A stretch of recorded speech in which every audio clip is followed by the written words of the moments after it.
All right, I'm going to show you how to create a hyperdoc to use on Google Classroom with your students. So I'm in my Google Drive, my DJUSD account, and I'm going to start by creating the Google document. This is going to be a template that your students will type into once it's posted later on Google Classroom. I'm going to click New, Google Doc.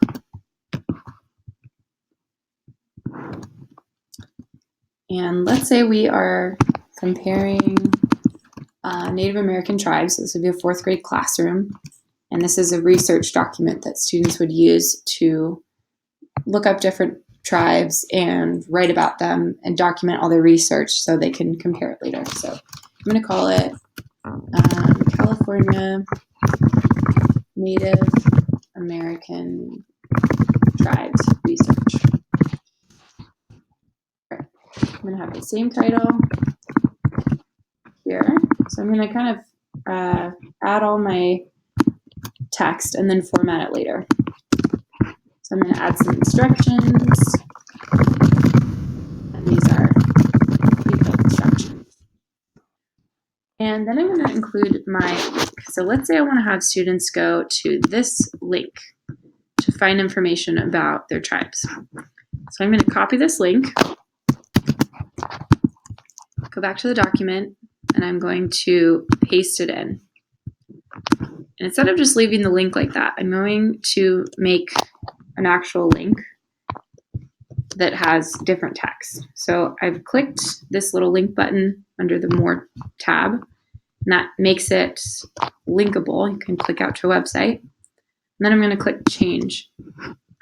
So then it opens this menu where I can change the text, what it actually says, and keep it going to this link. So I'm going to make it say, here for tribe research.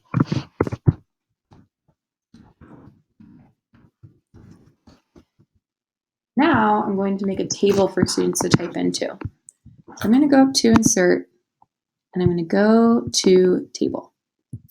And then it lets you choose what kind of table you want to make. So I'm going to make a table that has 4 columns and 3 rows, just as an example. So then this side would be the tribe. Well, let's say we're comparing their location, their housing, and their food. Again, we'll format this later. And let's just say they're comparing the Miwok and the Powhatan Indians. Okay, so this is where your students are going to type into, and this is going to grow as they type, but I'm going to make it even bigger, just so they have more room to type, so it doesn't look like that they only have to type a few words. So I'm going to stretch out the table to make it bigger, so they have some more space. So that'll be the first part of the hyperdoc.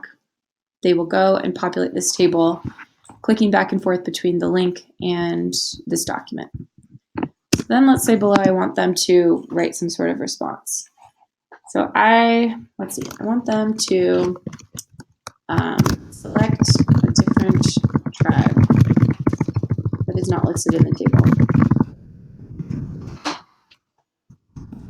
Search the tribe and write a paragraph about what you learned below. Anytime I have students typing a response, I'm going to give them a table to type in. So I go back to my table under Insert, and this time the table is just going to be one cell. I'm going to stretch that out so it looks like it's paragraph sized. And that way they're not typing all over the document. They're not changing the type that I've written there. They kind of have these segmented areas where their work goes that makes it a little easier to organize. Okay, so this looks pretty boring.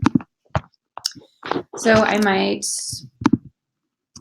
change the font, do some more interesting colors, and I might change the page background. So I'm going to right click. Oh, that's not even where it is. I'm looking for my page setup. Bear with me. File. There it is. I just couldn't see it because I was too zoomed out. So under File is Page Setup. Here's where you can change the background color of the page. So let's make it blue. You can also change your margins if you want them to have more space for whatever reason. Now the background's blue. So let's say I like to have this table stay white. So I'm going to highlight these cells. I'll do that slower. Highlight the cells. Right click, go to Table Properties. And here I can change the colors and the border sizes of that part of the table. So I'm going to make it white. And I'm going to make these stand out by highlighting them and changing their background color to green. Do the same with these. Table Properties, background, green. All right. Then I might highlight them again, make them centered, make them bold. And now it's really clear where you're supposed to type and where the headlines are. I'm going to make this box white too.